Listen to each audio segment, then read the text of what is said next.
I'm done. I'm done. I'm done. I'm done with you. I'm done with you and your mother and your sister. I'm just done with all of this. I'm sorry. No, no, no, no. Why? Do you really hate me that bad? Why? Do you really hate me that bad?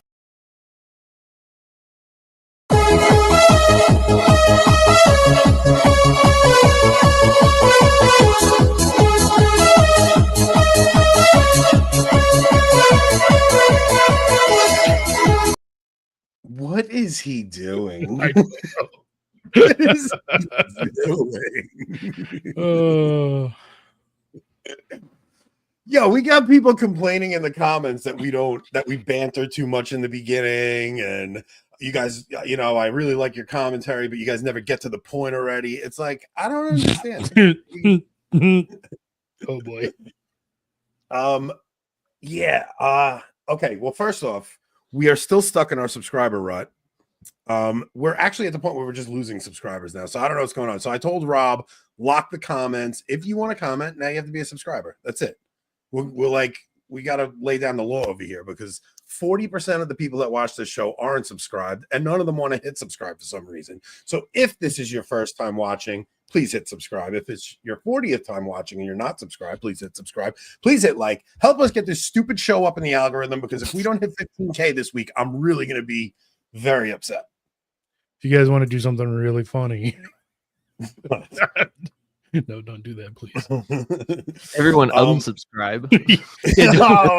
Don't ever tell our audience to subscribe. Come on, you know better. I had to. It was a good opportunity. Oh man. Yeah, I don't know what the hell is going on. Like, we're trying to figure out what is going on, and I've never seen the algorithm do this. It's like, even when we had 500 subs, like, you'd look every few hours, you get like 3 or 4 or 5 in a day, 10 a day. We've been stuck in this range for like months. I don't get it. Now Anthony goes on Twitter and asks for subs, and one drops immediately. It's amazing.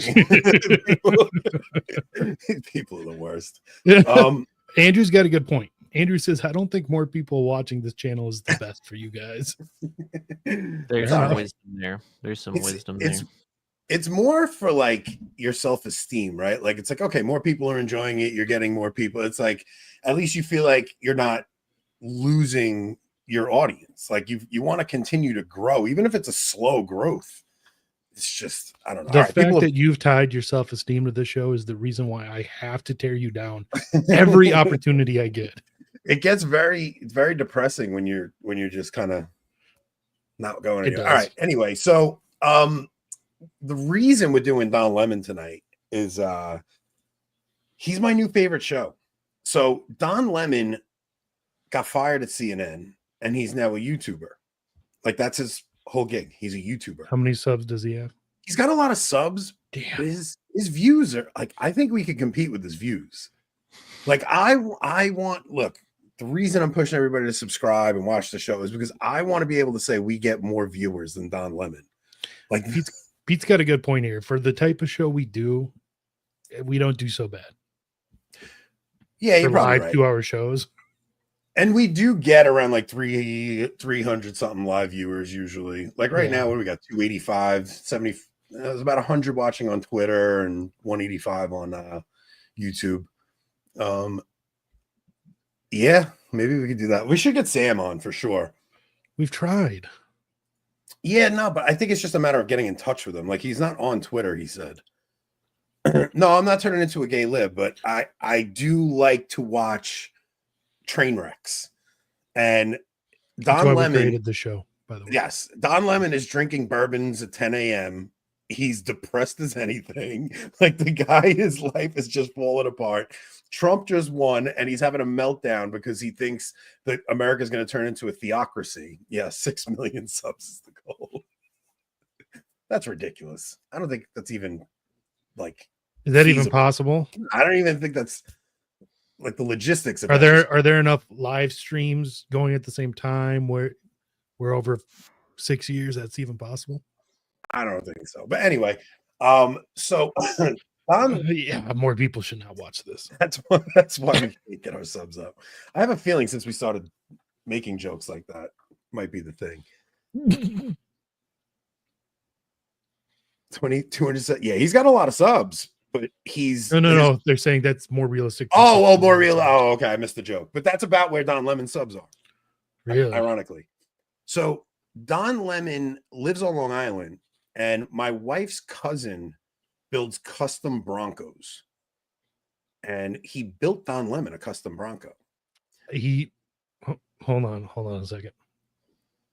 He built a well-known black man a custom Ford Bronco. Yes, and he went white. He chose a white Bronco. He also built one for Chris Cuomo. He said they were both very nice.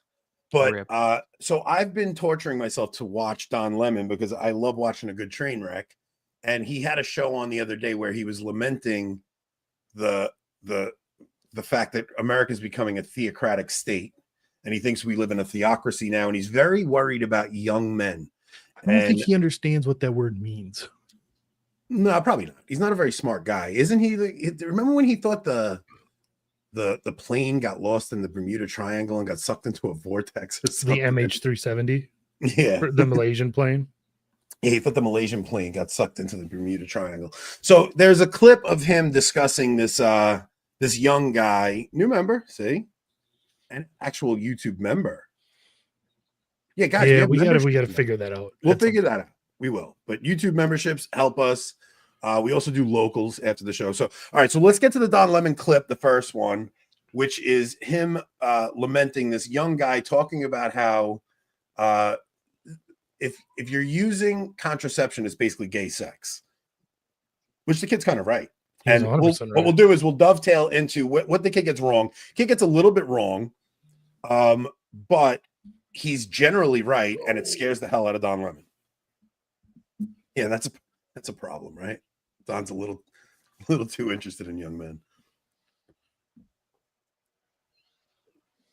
Our former president, Bill Clinton, has an explanation for a lot of this stuff. Because that was the first one. No, I labeled them for you this time.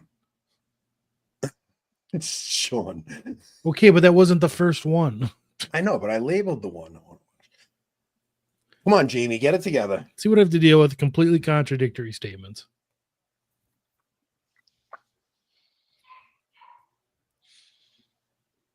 this is also a problem. Conservative influencer, and he's a kid. When we told you about the manosphere and everyone is becoming really, really, that young men are leaning into that sort of right-wing brosphere, the podcasts and the streamers and the influencers. Take a look at this. It says all sex that doesn't lead to kids is gay sex. Watch. Birth control, nothing, because I'm not going to have gay sex. And like gay sex is more than just like another man and a man. It's just like the idea of looking at sex as such a materialistic thing and just like, oh, well, like we just have an orgasm and that's fun or whatever. No, like, dude, sex is about having children. It's about having babies. Like you pump yourself full of birth control and then you have sex with your wife and like there's no purpose there except just pleasure. That's the only purpose. Should people who are born like infertile have sex? It depends. Listen, I am pro like people committing to celibacy for the rest of their life. I am pro like that. And if that was something that they couldn't have babies, I believe that they should have that choice there. Well, they have the choice. Yeah. But I'm saying, is that what you believe is correct? Infertile people, no sex for you. I think that it's crazy. Infertile people I don't see anybody really saying that, hey, I'm infertile, so I'm going to be celibate for the rest of my life. I'm not going to touch sex. I'm not going to have sex. You think these crazy people don't say that? Yeah. Wow. So there you go. And where are they learning that from? From people who are it's their interpretation. I always tell you that those religious texts in the Bible, it's all about interpretation, and that is what he's thinking. And all of a sudden now, this is gay sex. If you are having sex, no matter if you're heterosexual or not, and you're not procreating. And then he was asked, well, what if, again, what if someone did not have a Someone is infertile. Okay, then you should embrace celibacy. Our former president, Bill Clinton, has an. All right, you can cut that off there. So, okay. So the funny part, I didn't want to bore everybody with 25 minutes of Don Lemon, but the whole show is because there's a school that started praying in school, and Don goes through and discusses how he went to Catholic school growing up, and he was forced to sit through prayer in school. And then he plays this clip and he's like, this is how people are interpreting religious texts. This is the future of America. And he's very afraid that this is going to be the future of America. Now, what the kid gets right is, yes, any contracepted sex is basically gay sex. I think he's pretty right about that. The only thing I think the thing the kid gets wrong is, if somebody's infertile, does that mean you have to be chaste or celibate? No, you don't. Oh, Nick, let's hear your take on that. Where he got wrong in that answer, well, he didn't get it wrong. He just didn't give a good, powerful answer. The natural end on the level of nature, the natural end of human sexuality is procreation of the children. However, that's not the only end. There's two other ends, broadly speaking. One is like a mutual comfort and connection with the other person. And then the third one is the relief of the concupiscible appetite. So like the fleshly passions and stuff like that. And so he could have responded and said, well, if someone is infertile, right, as long as they're married and they're not engaging in any type of unnatural sexual relations, then they can fulfill those secondary natural ends. That's what I would have said. Yeah. Okay. I thought you were shaking your head no, because that's exactly what I was going to say. Like, as long as you're not purposely thwarting the purpose of procreation. So I would say, if you were to find out that you're infertile, and I don't know how that would happen, other than if you were to find out before getting married, I think that might be God's way of telling you to consider a higher vocation. Yeah, I don't know how you would find that out before you're married, though. Some sort of accident or medical issue. Yeah. You know, like my cousin knew he was going to be infertile from the age that he was 3 because of radiation due to cancer. So. Oh, okay. Yeah, maybe. Yeah, that's actually worth thinking about. But what the kid where he faltered is he didn't know the full Catholic teaching on it, right? He didn't understand the full natural law. Now he's got it right, but when hit with a tricky question, he did. The same thing happened to Matt Walsh when Matt Walsh went on Joe Rogan's show, and Joe Rogan started asking him about same-sex marriage. Like, Matt answered correctly, but he didn't have the wherewithal to fully go in. The church only requires absolute, not relative infertility to renounce marriage if known in engagement. Right. So that's what Rob is saying. So when Matt Walsh went on Joe Rogan's podcast, Joe Rogan started hitting him with same-sex marriage questions, and Matt didn't really fully know how to get into, okay, no. Well, the purpose of sex is procreation. Now, if you're, like, he could have used, Joe, you go to the gym all the time. You understand that if you eat unhealthy and you abuse the natural means for eating, you're going to wind up getting heavy. The same thing goes for our sex organs. If you don't use, the anus is not a sex organ. It's just, so if you abuse the natural ends of things, there's consequences to that. And, the algorithm's going to really push this one, guys. Yeah, I don't care what it is. We got to, sometimes you got to talk about something, but yeah. So watching the left melt down over the Trump administration is kind of interesting. Nick, what have been your perceptions of what's been going on the past week or so?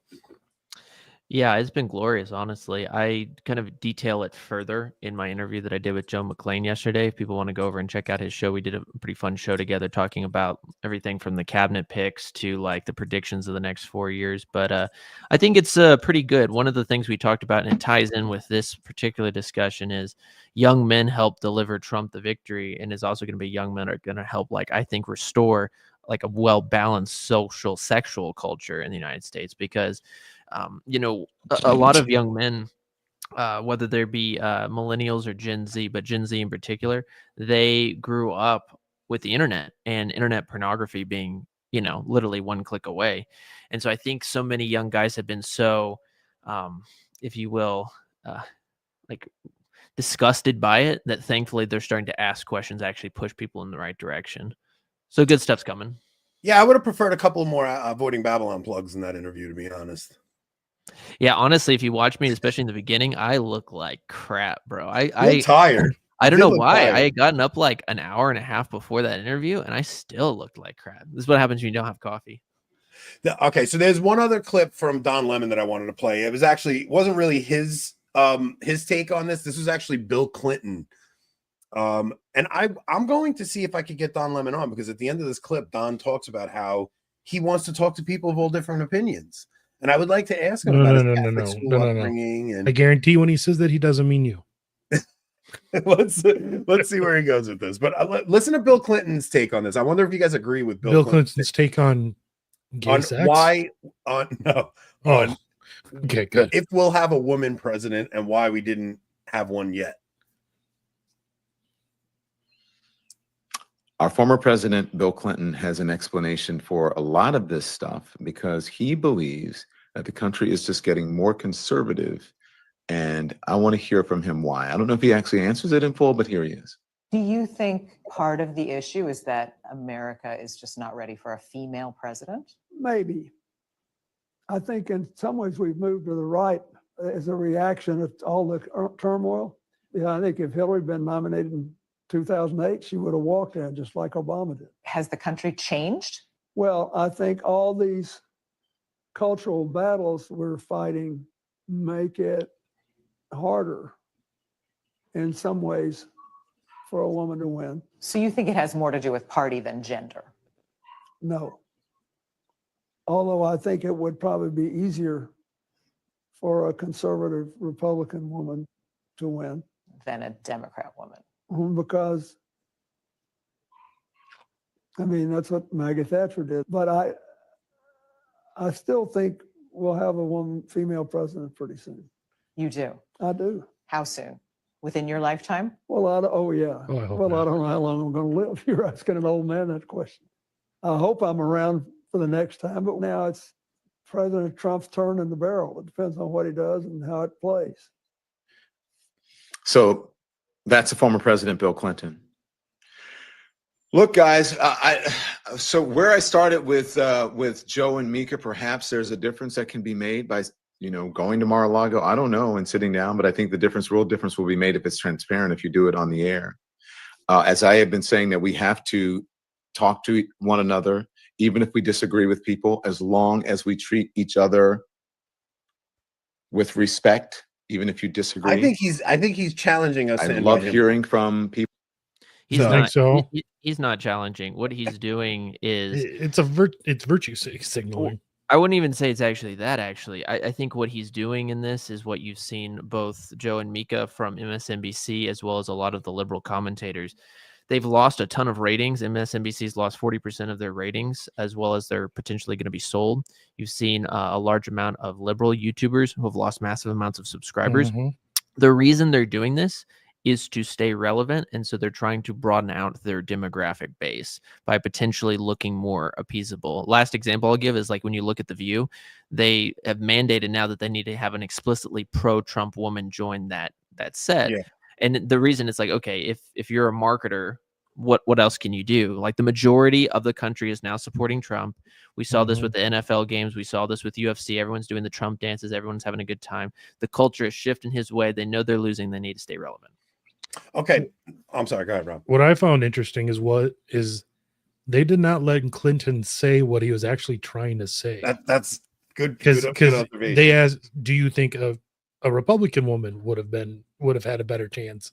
And he kind of said, "Well, maybe," but what he was really trying to say is, "No, because people want a man to right the ship. People feel like they need a man in leadership to right the ship."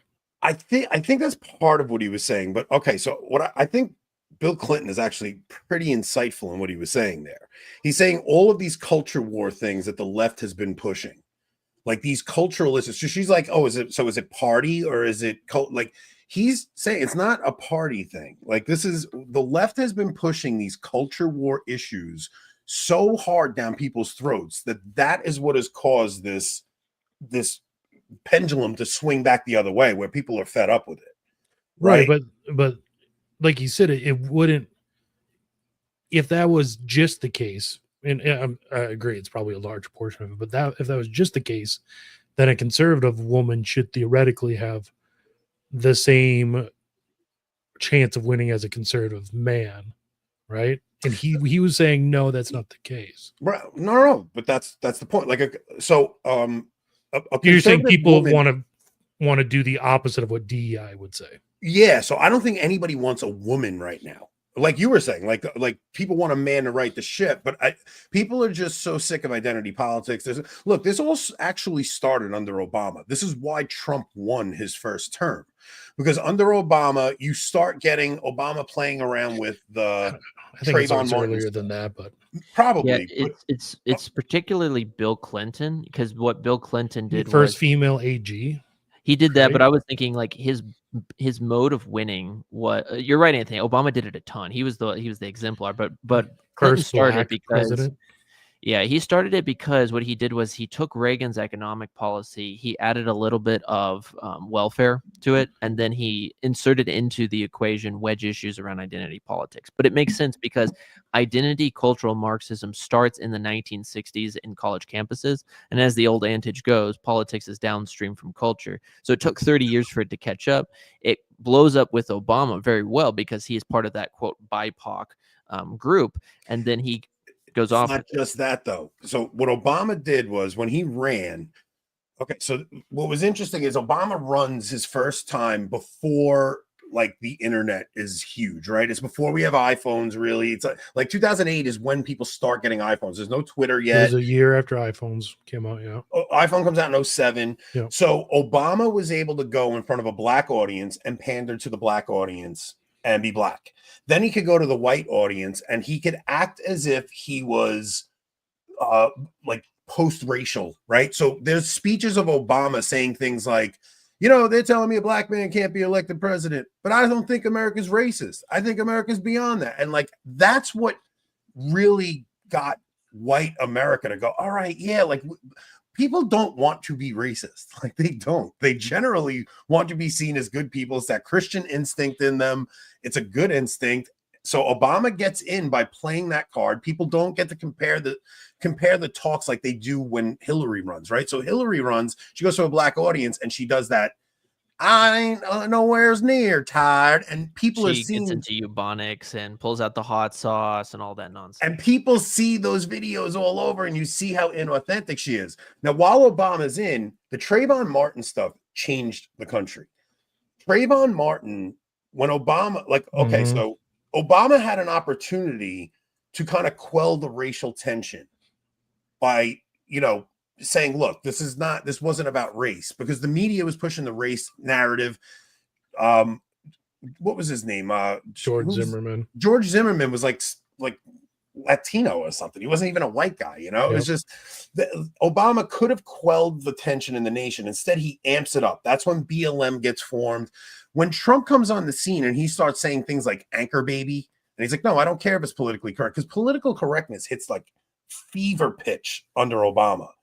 So Trump was kind of like a middle finger to that whole system, because Trump wouldn't give in to a lot of things, and that's why people elected him. Then over the past after Trump gets out, you have that insanity go back and gets even harder. You have the BLM riots in 2020. You have all this stuff just gets ratcheted up, so that by the time 2024 comes, people are so done with it. And it's not just conservatives that are done with it. It's even the left that is done with it. And to the point where I think women were done with the idea of having a woman president. It wasn't like Kamala even had the momentum like Hillary did, where Hillary really had women hoping for a woman president. The only demographic group Kamala carried strongly was black women. Even Latino women were still 41% for Trump or something like that. 64% for Kamala, if memory serves, for Latino women. Yeah, it to me, it just signals that I really do think woke is dead. I really do think we're upon a very big cultural shift right now. The people are done with the trans stuff. People are just not afraid to speak their minds anymore. You saw even in Congress today, you had Nancy Mace and MTG out there boldly saying what they felt about trans bathroom stuff. I mean, they always were big mouths and would say whatever they wanted, but there's this fearlessness now where they're not even worried so much about the consequences of saying it. The kind of scary thing though is like, when is a wild animal at its most dangerous? Yeah, when When it's it's- wounded and When dying. it's wounded and dying. Yeah. I think that so wokeism is just one of America's many moral panics. A moral panic is when there's like some supposed crisis that's happening. Usually in reality, it's minuscule at best. And people freak out and they particularly say they like blow the crisis up to an nth degree and say that, there's this evil problem everywhere and it must be purged. And so I think this moral crisis was like, it begins in the 60s, but it really gets its zenith. I think its last peak was in 2020 and then it started to go down from there slowly but surely. And it's this crisis of white men rule everything has to be leveled, and fill in the blanks when it comes to all just the things that are normal have to be leveled. Now it is on the way down. Unfortunately, it will still have some strength because it doesn't look like the Dems are actually going to stop on that. At least the sane ones will, but it will die eventually, but it will be replaced by another thing. Okay, but what about the predictions that I mean, I don't know if you guys, I was convinced that if Trump won, there was going to be violence in the streets. Like, there's not going to be a women's march at his inauguration this time. Remember in 2016, when Trump gets elected, there's this momentum and resistance pushback that everybody comes together. Whereas this time, it's almost scary how much they're taking a step back and going, wait a minute, we have to actually, like when you have Morning Joe going to Mar-a-Lago and meeting with Trump and taking we're still going to challenge him, but it's almost as if they're trying to do this return to normalcy thing that's making me a bit nervous, because I want Trump to go for the jugular on the people who tortured him the past 8 years. I think it's going to take a little time for them to regroup and kind of build some support for whatever scheme they end up going with, whether it's claiming this election was stolen or starting another round, some sort of impeachment or the sentencing. I don't know what it could be. I mean, it could be the war. It could be some racial event that happens in the spring of next year, like in 2020. So I think it will, especially going into winter. You don't see a lot of like street violence and stuff like that ramp up going into winter. So I think they'll regroup and we'll see it rise in spring. It's a good prediction, right? Summertime in the hood, it's the killing season. So that's actually a good. That's why like everything seemed to coalesce perfectly after COVID hit, where you had the George Floyd thing happen right as the temperatures were warming up, and everybody people were sick of being inside, sick of being cooped up, and they all just got this it was all paid burst for. of energy. It was all paid for. I mean, so think about this for a second. Who lost in 2016? It was the Clinton crime family. The Clinton crime family was the one who, through the Steele dossier, invented the Russia hoax. So they gave to the people in 2016 this mandate that Trump stole the election. And it kind of made sense if you were like a liberal normie, because no one expected Trump to win that election. And so they built and built and built that hatred through plenty of other things, through impeachments, et cetera, until 2020. The 2020 riots, so much of it was paid for. So much of it was completely paid for by George Soros and likes along that nature. In 2024, however, Kamala Harris was a uniquely unpopular candidate and a uniquely bad candidate. She didn't answer anything. It was 108 days. She didn't give a press conference. It was really, really bad. However, now that she's lost, and she lost by a good margin, Trump is now, and I don't use this term just to say he's sold out, because I don't believe that at all, but he's the mainstream in the sense that the majority of Americans now support his ideals because of the insanities of the left. So what will the left do? I think first you're going to have to see some type of rise up of a leader. I don't know if you guys saw today, but they actually came out with the first 2024 Dem polls today, primary polls. Kamala Harris got 41% of the vote, and it was followed second place by Gavin Newsom at 9%. They're going to have to pick somebody to take that standard up from them. But until the meantime, the best we'll probably get as a quote resistance is going to be a handful of governors who most likely or not are going to try to grandstand so that they can run in 2028. All right, Rob, I'm sending a video now because what Aaron just said about the popular vote, So do you guys agree with that? Do you guys think that the popular vote is what rattled them, and that's 1000%. why? Yeah, they Thousand- weren't ready for that. Because think of it, if you're an MSNBC host and you're losing money hand over fist, you're losing viewers, then you're going to say, okay, look, a large percentage of the American population now support Trump. We can't say this whole nonsense of, he's a threat to democracy. American people have sold us out. They've gotten rid of the democratic process. That doesn't make money. So if you're smart, you'll change your PR mechanisms and you'll go actually after money. Do you want? Okay, so Rob, I just sent the video. This is what they're doing to try to counteract that narrative. So if you notice what's going on in Pennsylvania with the votes, with counting the illegal ballots and stuff like that, they're doing, if you notice, they declared Trump the winner, but they're still messing around with all these votes. And it's like, oh, we don't have the final vote tabulation. We don't have the final. Look at what CNN does. This is them trying to counteract the narrative that Trump actually caught the popular vote. If you look historically speaking, Donald Trump is now under 50% in the national popular vote, barely under 50%, but he is under 50%. And I want to take a look and compare his popular vote victory to those historically speaking over the last 200 years. His popular vote victory ranks 44th out of 51. That ain't exactly strong. Some might argue that is weak in the words of Tony Blair. In fact, his popular vote win at this point is the weakest going all the way back. You have to go all the way back to 2000 to find a weaker one, a smaller popular vote victory than Donald Trump currently has. So yeah, Trump has won the popular vote, but it ain't all that, my dear friend John Berman. George W. During Bush had a bigger popular vote in Yes. 2004. And if you're looking at a combination of popular vote and electoral college vote, look, Obama twice Correct. had bigger popular vote and electoral college vote victories. And Joe Biden did as well. Joe Biden's popular vote victory Correct. twice as Yes. big. Electoral college. All of this is Talk about just cool. for them. That's why they play around with ballots for Mhm. weeks after the election is over, so they could try to whittle down at that number. Last election, Joe Biden had 80 million votes. I mean, it's such a preposterous number. Plus, This is we, just- we all know if you remove illegals and any fraudulent votes, it's that victory is probably 3 times as big. I really don't think she broke 70.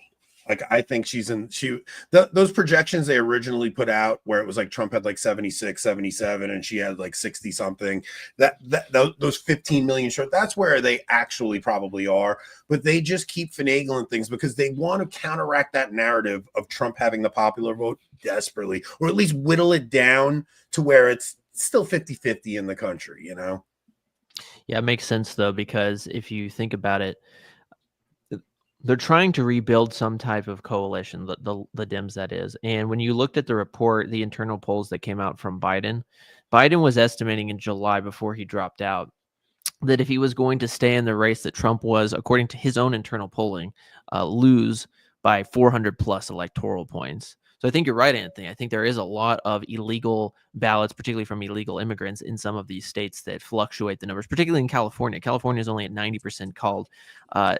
This is ridiculous. We're two weeks since the The election. shadiest state in the union with the most amount of play they could do because there's so many people there. It's really just New York and California that are sewers. It's just, all right, guys, we got 318 people in here and only 105 likes. I need you guys to help get those likes up. Come on, help us out. Now we're going to switch gears and we're going to go over to Russia or Ukraine. And we're going to discuss this because, to me, why don't we play the Joe Biden video? Because the idea that this man has just authorized long-range ballistic missiles that can travel into Russia, and Ukraine has actually sent some of them already, is one of the most appalling things in the world. First off, he looks like a drug lord here. I kind of like the vibe, to be honest. But okay. So wait, Rob, you might want to hit the thing for timing for when we cut the clip later. Oh, okay. Yeah, hit it. All right. So this is Joe Biden. He is giving an interview, and the man wanders off into the jungle, clueless, and he's the one who just authorized long-range ballistic missiles to be used by Ukraine into Russia, and they've already been used in what is a lame duck 60-day term he has left. So Mhm.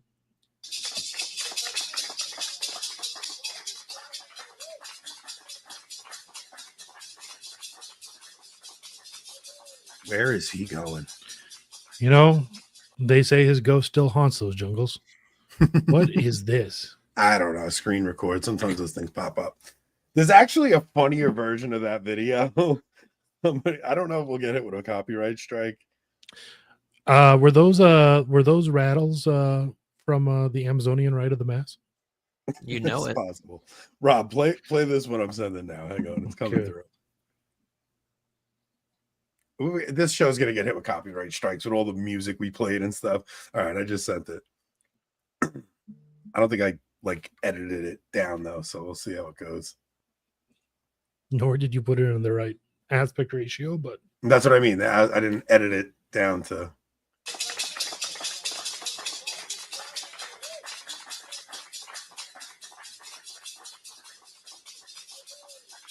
Joe, the ice cream's not that way. 20 minutes later. Jackie, are you here? Where's Jackie? Oh, come on, man. Elect me. I'm in the 20th century, 21st century. Just come on, man. Come on. No, I'm being He's banged got up by the no Republicans, but let's bring it on. People are funny with their memes. So the Biden administration authorized Russia to be able to use long-range missiles. Ukraine has decided they're going to use them. They did. They already did. They did use one They already. launched 6 of them. And then Russia changed their nuclear policy. So their nuclear policy. Okay, so Putin lowers threshold for using nuclear arsenal after Biden's arms decision for Ukraine. President Vladimir Putin on Tuesday formally lowered the threshold for Russia's use of its nuclear weapons, a move that follows U.S. President Joe Biden's decision to let Ukraine strike targets inside Russian territory with American-supplied long-range missiles. The new doctrine allows for a potential nuclear response by Moscow, even to a conventional attack on Russia by any nation that is supported by a nuclear power. Russia's defense ministry said Ukraine fired 6 U.S.-made ATACMS missiles early Tuesday at a military facility in Russia, Bryansk region that borders Ukraine, adding that air defenses shot down 5 of them and damaged 1 more. Ukraine's military claimed the strike hit a Russian ammunition depot. While the doctrine envisions a possible nuclear response by Russia to such a conventional strike, it is formulated broadly to avoid firm commitment to use nuclear weapons and to keep Putin's options open. It's really there just to where if Ukraine were to say use these long range US applied missiles to try to decapitate Russian leadership, that Russia could respond however they wanted. The Russia's not worried about an ammunition depot in the Bryansk region. They're worried more about something more. Moscow. Yeah, like Moscow. they're worried about them trying to take out Russian leadership and do a regime change kind of thing or something like that. So the thing is, Zelensky, this guy's just terrified that he's going to end up before some kangaroo court in Russia and just taken out. I mean, that's got to be his biggest fear. I don't understand why he would want to amp things up before Trump comes in, unless it's to maybe have he's got 60 days to maybe get a stronger position to bargain from. Yeah, it's going to be some type of bargaining chip, really, because there's already been some like discussions about what the deal is going to be, like that have been leaking thus far about what the deal is going to be. Is Russia going to keep the Donbass region and then, you know, the rest joins NATO? Are they not going to join NATO? What's going to be the deal? I think that Zelensky, in the meanwhile, he's just like, okay, let me see how much leverage power I can possibly get in these 60 days before it runs out. And it's because, you know, Trump is very clear that he wants to end this war. But again, Trump is not a neocon. He's also not a paleocon. He's kind of in the middle. He's a, you know, you could say a peace through strength conservative. And so in his mindset, he's like, we don't really have any major business to be here. But if one of you guys like breaks the deal, you know, we'll hit you as hard as you can if you come after us. So I think that's what he's doing. He's trying to get a leverage. Are you guys worried at all that they're going to try to get this thing to go out of control to the point where Trump can't rein it in? Yeah. Not really. in all honesty. And the only reason I say that is just because while I do think that there is a remote possibility that they're like, Lockheed Martin and other companies that are trying to like actually pressure the Biden administration to get into war so they can continue to make money. Realistically, I think more likely than not, they see the writing on the wall. And so if Trump is already in communications with both Zelensky and Putin. I think Trump is probably, with, unbeknownst to us, called both of them and said, hey, look, I'm coming into power. Don't be shooting missiles off at one another. Don't be getting into something more because I'm coming into power. Dad's back home. Brat Summer's done, I'm more worried about someone in the so-called deep state, whether it's in the military or intelligence agency, like having the U.S. do something, especially with all the talks of possible court martials for high up, defense department leaders. Especially when they're influenced so much by Raytheon, Lockheed, Boeing. I could see some, I don't see the Biden administration itself doing something. I see more someone lower down the ladder doing something. Yeah, I don't think Biden made this decision at all. I don't think he had any part in it. I think there's people on his behalf signing away things like they have been his entire presidency. And I'm worried they're going to stir things up. So, because you also have to think about who Trump put in his foreign policy positions also. Now, I do think most of those guys, like Hegseth, has said a lot of things that I like about Ukraine. Like a lot of these guys I think most of them can feel the waters and understand the American people have no desire for this war. Like, we want nothing to do with it. They never actually had public sentiment on their side. People want nothing to do. We're just dumping our money over there. So I am hopeful that there's going to be some kind of, I want to get the hell out of Ukraine. I want this Israel war finished. And I don't want Trump starting a war with Iran either. Like, he's not going to start a war with Iran. I'm really not worried about the war with Iran. It's not going to happen. Honestly, and this is just one thing. It's just like, I talked about this a little bit about this yesterday, but if people are only going to look through the lens of Zionism at everything Trump does, then you're just going to misread the situation. Yeah. Like I talked about yesterday on the morning show with Joe McClain. I said, when you look at Hegseth or you look at Rubio or something like that, like Rubio's not necessarily a pick I'm nuts about, but when you look at them from a broader international world chessboard perspective, why is he putting these people there? He's putting Rubio there because he's very anti-China, and they're going to be our biggest trade battle that's going to take place. And so if we're going to get economically off the ground, that's going to be that way. With Hegseth, a lot of it's going to come down into, hey, look, if we do potentially get into some type of conflict, we can't have this woke nonsense in there. And he does want peace. And so I think people just have to kind of recognize if they're wanting to be like that type of conservative, then you have to just like take a step back and look at everything with a broader picture. People are going to get mad at me, and sounds like a boomer. You can call me old. I really don't care. I think my position. I kind of agree with this. No, there's something there.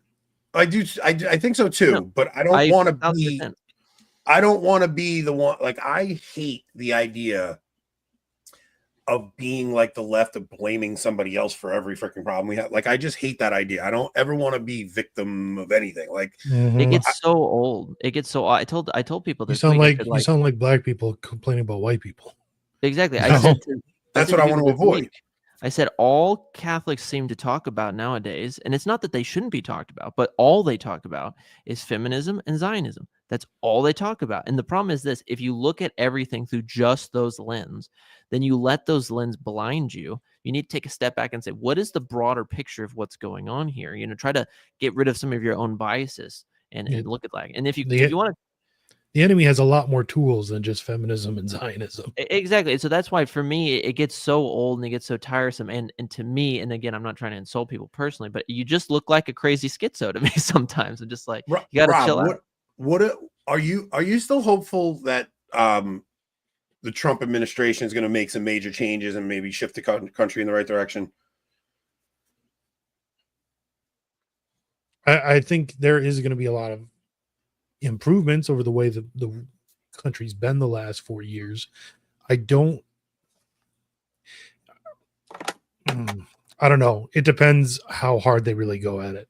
If they like, if they legitimately like abolish the ATF, really go after if they really go after the institutions, I think that could help a lot. But if that doesn't really happen, then while there's going to be a lot of improvements, I think any actual structural change, I think structural change is still very possible under the administration, but it's going to be up to us in other organizations to make those changes.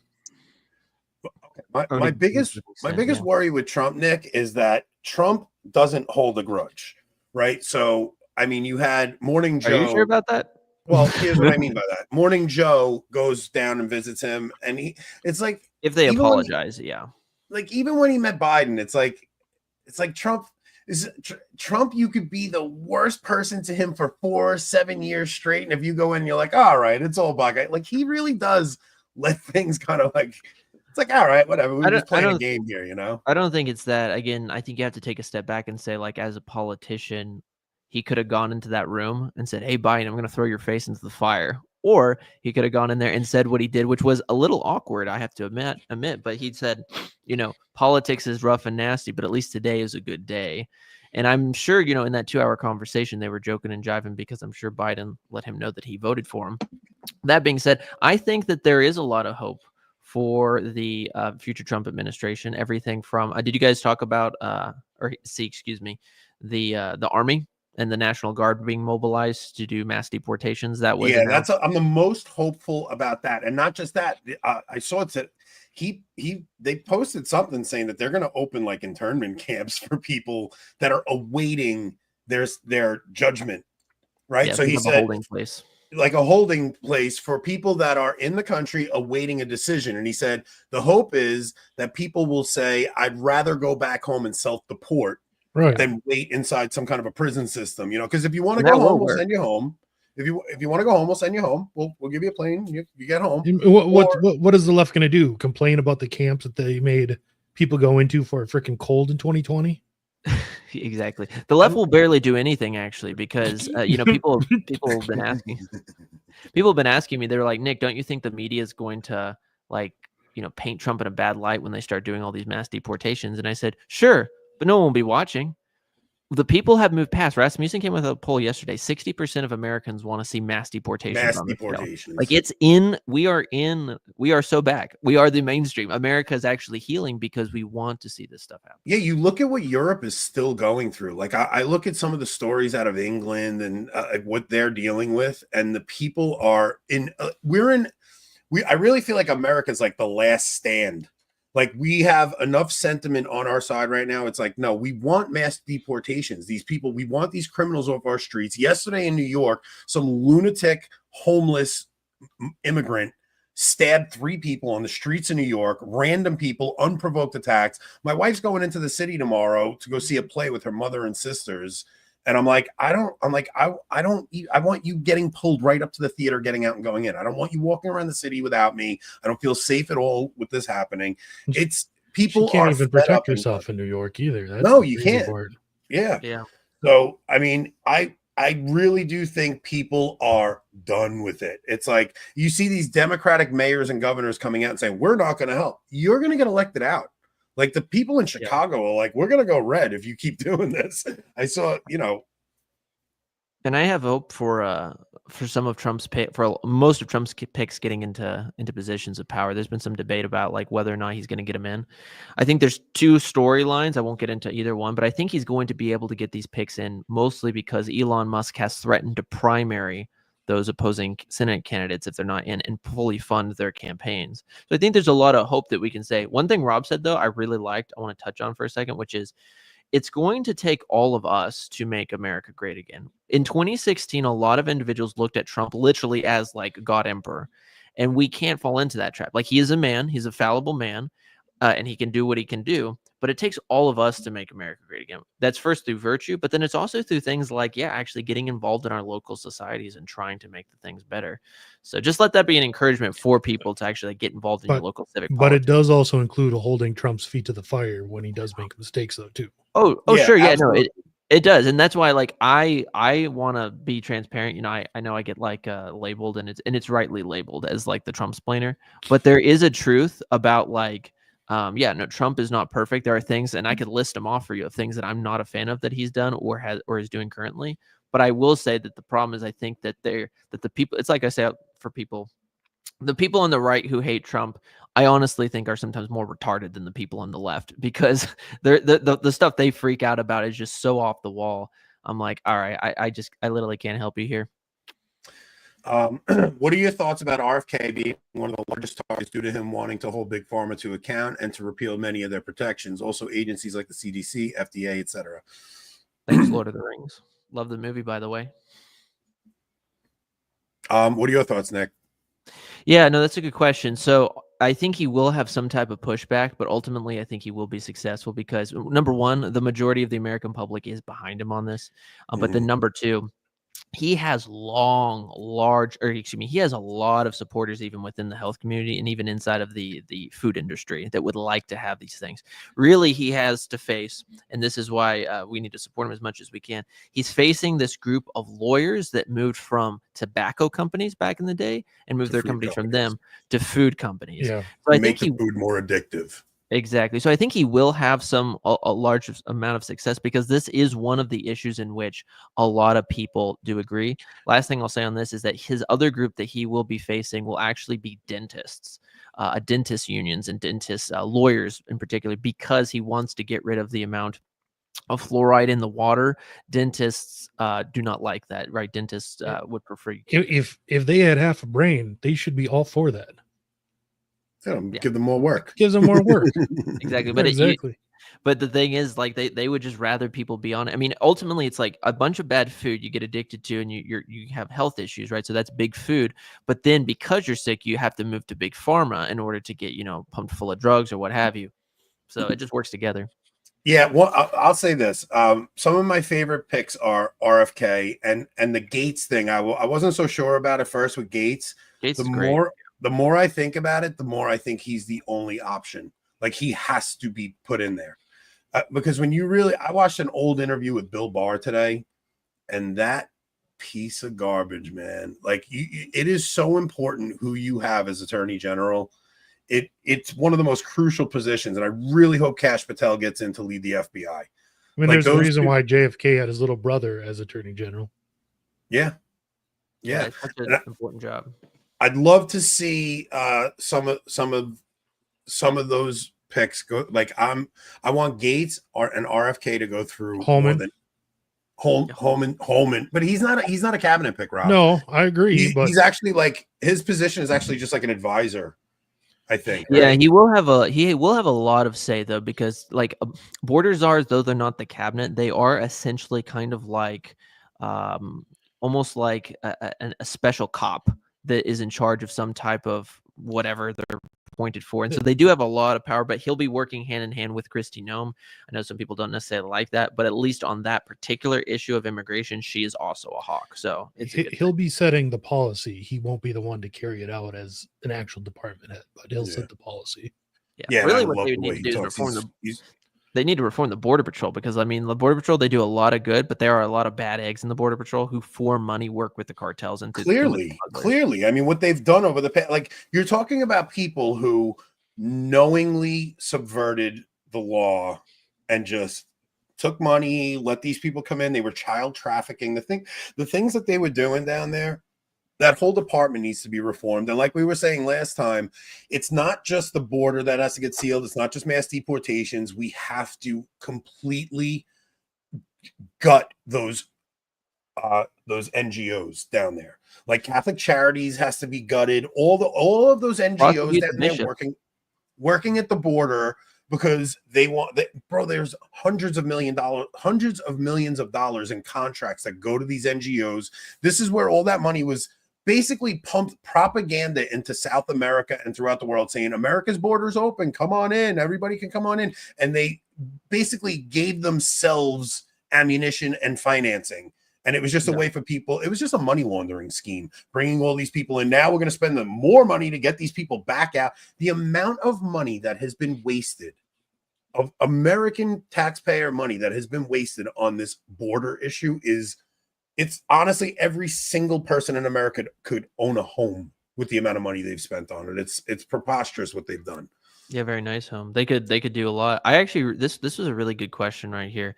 I love Gates's pick. Love the Gates pick, but what about the critique that he's only been a lawyer for 2 years? So there's a really good theory that Gates end up might not being the guy, and the reason for this is because again, Trump being the master of the art of the deal, he puts forward a candidate that might seem like a big ask. He very well might get him in, but if he doesn't get him in, Gates more likely than not will end up becoming the senator, filling Rubio's spot. And Yeah, he'll run so- a cover for all the other appointments. And there's a lot of good people, like even for instance, I know kind of a controversial name, but like Ken Paxton in my state, right, who might fill that role as AG. So we'll see. Ken would also Paxton's did say- a lot of good things in Texas, filed a lot of good lawsuits with the election and stuff like that. I would say, as Attorney General, like, I don't even know if you need to be a lawyer because you have experts up the wazoo, right? Which is largely the problem. More than anything, you just need to know what justice is. And I don't know if Gates does or not, but that's what I'm more concerned about than how long he's been a lawyer. I feel that, yeah. Yeah. Okay. So there was one other story I wanted to touch on this side before we go over to locals. Or should we just do that over on locals? What's the other story? I say we do part of it and then lead people into locals, because you guys join us on locals, because you'll actually there's some of the clips that Anthony has in this show notes tonight. We have videos we can't play on YouTube that are for off the sure. wall, that are hilarious. I've only seen snippets of them, so you don't. Are we going after Catholic Answers on locals? I don't think tonight. There's part of the plan. I think we have enough other stuff. They need to be gone after, though, eventually in one of our episodes. Yeah, definitely, for sure. Like, we want to do, all right, so the thing is, we want to do some evergreen content on locals that will maybe release little clips of it while I'm in Italy, because I leave for Italy. We only have tonight, Thursday, and then Tuesday. Then that's it. Mm-hmm. Right? And then that Thursday, and then it's Thanksgiving, and then I leave that Monday, and I'll be gone for 2 weeks. So we got to try to build up some material. So why don't we just go over to locals now? Because we got some good stuff for locals tonight. So if you guys aren't already members, you come over to locals. We actually have more fun over there because we don't have to worry about what we say. We can be a little more risque over there. We talk a little more freely. We don't worry so much about getting subscribers. I mean, we do. We do need subscribers there. Don't get me wrong. One day we will piss off Dave Rubin enough to get kicked off. Hey, we hit 15K. No, don't say that. They're all going to unsubscribe. We hit 15K. I got to do the Trump dance. No, don't say that. They're all going to unsubscribe, so rip.